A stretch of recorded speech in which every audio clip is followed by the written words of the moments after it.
Bună ziua, mi-am și mie găsit la episod. Vreau să vă zic că o să-mi iau o mașină cu telecomandă. Am vrut să-mi iau altă mașină, dar mi-am ales-o pe asta. Și nu este de copii, este pentru adulți, 14 ani plus, adică pentru tineri. Prinde 45 la oră și cam așa arată. Vă las aici o imagine. Aici.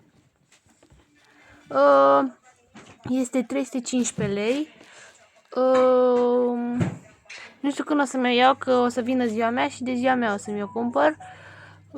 Nu vă zic data pe care o să fie ziua mea, că nu vreau să aflați gen. Așa că o să fac un review la ea, o să o testăm și dacă nu e bună, vă zic, dacă nu e bună, o să returnez și o să fie bună. Sper că o să fie bună. Și cam acesta a fost videoclipul. N-am mai postat de foarte mult timp, deoarece mi-am făcut alt cont.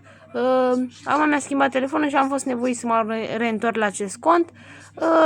În schimb, totul este bine și cam acesta a fost videoclipul. La revedere!